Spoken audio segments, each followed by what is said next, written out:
So you want to go from JFK to Newark, or if you're like me, you for some reason needed to go to the Newark area and book the flight to JFK. In reality, I'm actually going to New Brunswick. However, this video still applies because I'm taking public transportation from JFK all the way through Newark. We're going to see how long it really takes as opposed to what Google Maps says it takes. So you can join me on this journey from my current airport over here in Virginia, and we're going to see how long it takes to take public transportation from JFK all the way to Newark. We are boarding the aircraft, and if you're like me, you wanted the direct flight instead of connecting through Atlanta or Dulles or wherever you are. Once you arrive in JFK, if you're unlucky enough to get the far out B gates, you're going to take the escalator up to the main level and walk for 20 minutes all the way to the main concourse area. If you're lucky, you can do some plane spotting like the Singapore A380 over here. But once you get to the main concourse area, if you have bags, you're going to proceed to the very far side, which includes more walking, all the way to the baggage carousel. Or otherwise, if you're like me and you have carry-on, just take the exit, the first one you see. It'll bring you downstairs all the way to the bottom level, the arrivals level, and you make a left turn and then a right turn over here, up the escalators to the AirTrain, and you start your journey. Now, it is very important you do get on the correct train, as there are multiple. There's the all-terminal train, the Howard Beach station, and the Jamaica station. The next train arriving on track 1 is the Howard Beach train stopping at Terminals 5, 7, and 8. Federal Circle for hotel shuttles and rental cars. Lefferts Boulevard and Howard Beach for long-term parking, with connections to the AirTrain. Now, the best way to actually get to either the city or to New Jersey or to all points beyond is the red line to Jamaica Station, where you can get the LIRR or the E, F, Z, and C trains, I believe. Not too sure about that. But we board the train here, and you'll see a bunch of videos I've taken. You can enjoy the ride. Some will be vertical, some will be horizontal. Just remember, I was carrying a bag, so they might not be steady.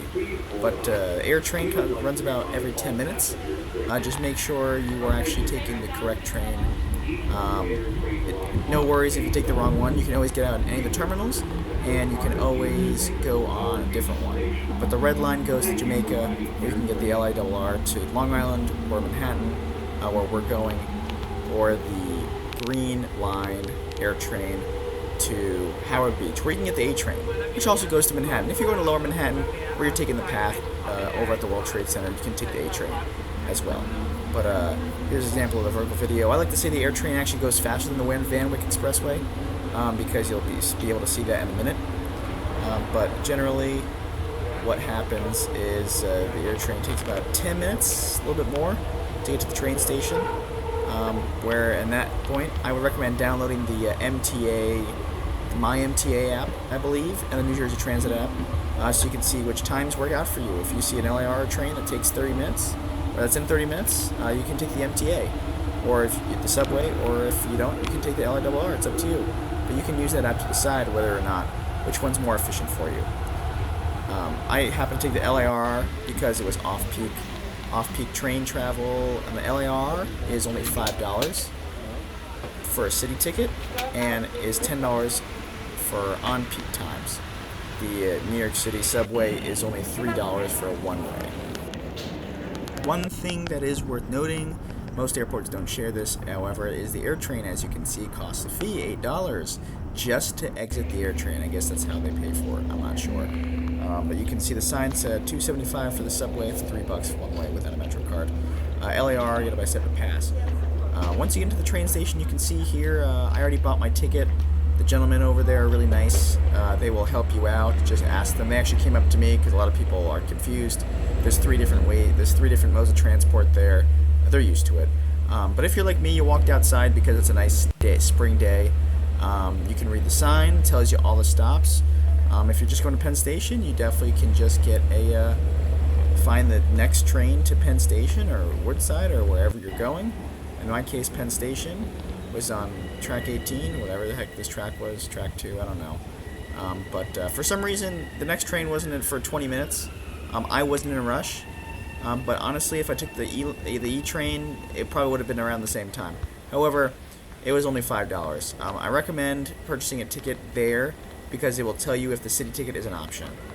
The city ticket is basically an off-peak train fare between the zones of Jamaica, LaGuardia, which is the Woodside stop, and Penn Station.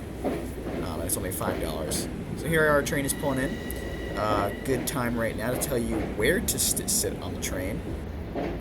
So what you want to do when you get down to the platform is you want to walk as far forward as you're comfortable with. You want to sit in at least the first 3 cars.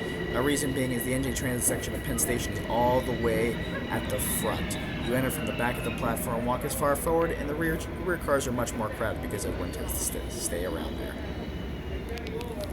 It is also worthy to note that there are also overhead bins and restrooms on the train, so you don't have to worry about that. I would recommend, if you don't want to watch the train bits, you can skip ahead to the 7.5-minute mark, where you'll see the arrival in Penn Station. And I didn't get a chance to film the arrival at Penn Station, just because it was so busy and I had my stuff with me. Now after the train does depart, the conductor does come around to view or collect tickets. I have my city ticket right here.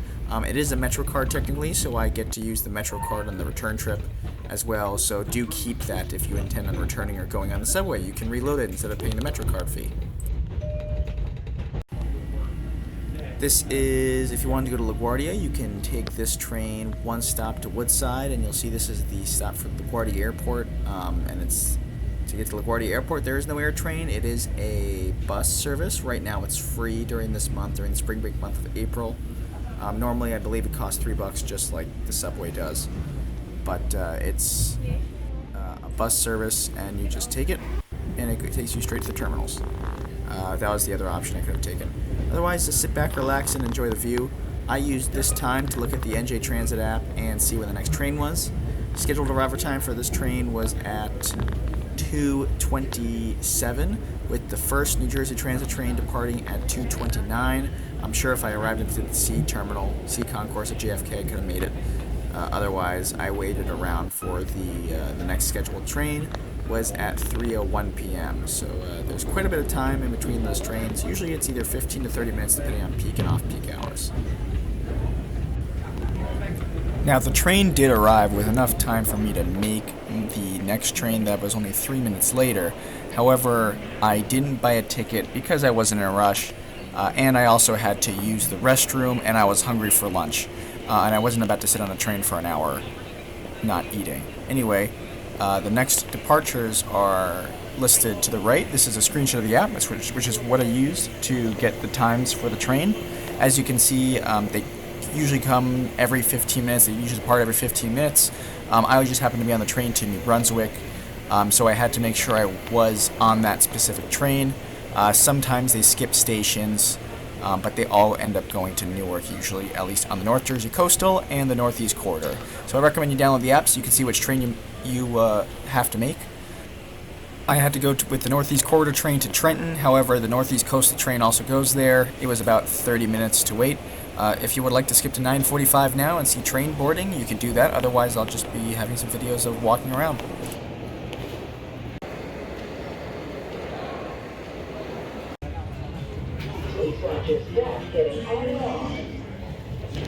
Please keep your feet and personal items away from the sides of the escalator.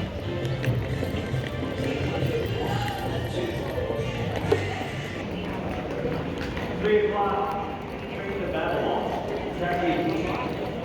Beginning the rock hills at the Boulder, Freeport, Eric, Double Line, from Chico, Madison, Walker, and the Little Lady, Babylon, track 18.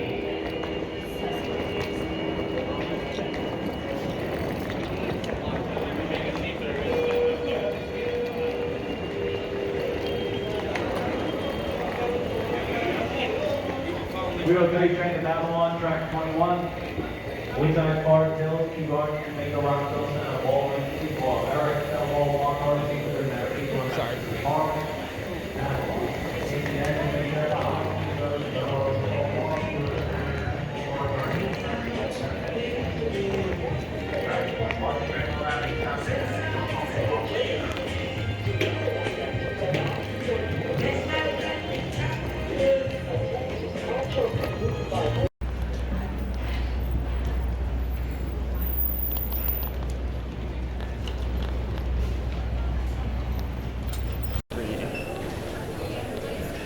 About 10 minutes before departure, I noticed they put the track number up on the screen, so no matter where in the station you are, you can get to the train easily.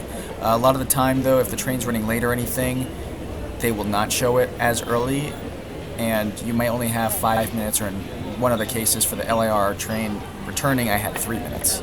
But just take a look at the screen, make sure you know your train number, that's what I have the app for, and then it's basically a mad dash to the train. When you do get to the platform, don't go on the first car, most people will do that, and choose the forward cars. You will get the least amount of people there. It will end up filling up, however, on the side of the screen you can see the makeup of how many people are actually on the train. I don't know how it calculates this, but that's what it shows.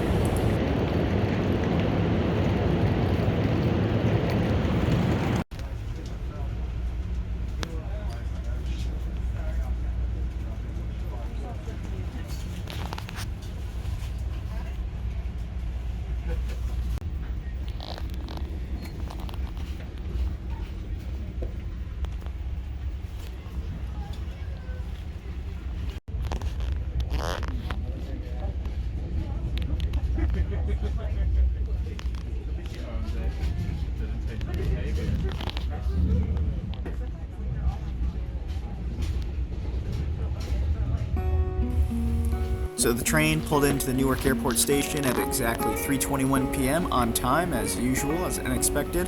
If you choose to get off here, I did not.